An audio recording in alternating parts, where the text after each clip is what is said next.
অনেকের ফোনের dial pad change হয়ে গেছে, যার কারণে অনেকেই ভয় পেয়ে আছেন। অনেকে আমাকে কল দিয়ে বলতেছেন, ভাই আমার কলের ডায়াল প্যাডটা চেঞ্জ হয়ে গেছে, বা আমি কোনো কিছু করি নাই, এটা হঠাৎ করে এরকম হয়ে গেছে। অনেকেই ভয় পেয়ে আছেন উল্টাপাল্টা টিপার কারণে এরকম হয়ে গেছে। না, এটা উল্টাপাল্টা টিপার কারণে এরকম কিছু হয় নাই।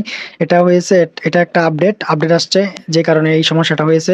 তো এই সমস্যাটা সমাধান করতে পারবেন মাত্র 1 মিনিটে, আপনি নিজে নিজেই করতে পারবেন। তো এটা কিভাবে করবেন আজকে আমি এই প্রসেসটা দেখাবো। তো ভিডিওটা না টেনে আপনারা শেষ পর্যন্ত দেখুন, আশা করি আপনার কাজে আসবে। যদি ভিডিওটা দেখে উপকার হয় তাহলে আপনি ভিডিওতে লাইক করবেন, আর উপকার না হলে আপনার লাইক কমেন্ট করার কোনো দরকার নাই।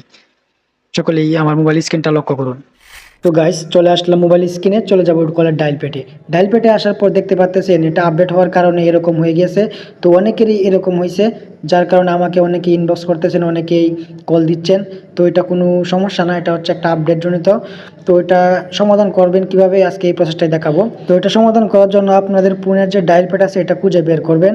তো আমারটা এখানে আছে, ফোন লেখা থাকবে আপনাদের ক্ষেত্রে। তো এটাতে আপনারা চাপ দিয়ে ধরে রাখবেন, হাত দিয়ে চাপ দিয়ে ধরে রাখবেন। ধরে রাখার পর এরকম একটা ইন্টারভিউ আসবে, তারপর এখানে চাপ দিবেন।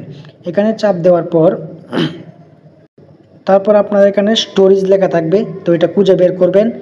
কারো ক্ষেত্রে মাঝখানে থাকতে পারে বা কারো ক্ষেত্রে শেষে থাকতে পারে, তো আমারটা একদম উপরে আছে। তো এখানে স্টোরেজে চাপ দিব।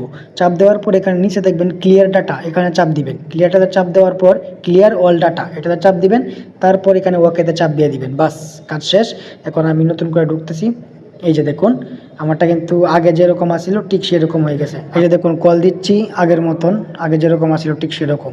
তো ভিডিওটা দেখে যদি একটু উপকার হয়ে থাকে তাহলে অবশ্যই লাইক কমেন্ট শেয়ার করে দিবেন, এবং যাদের এই সমস্যাটা হয়েছে তাদেরকে এই ভিডিওটা শেয়ার করে দিবেন, এবং আপনার দ্বারা যাতে ওনার উপকার হয় তার জন্য ভিডিওটা শেয়ার করে দিবেন।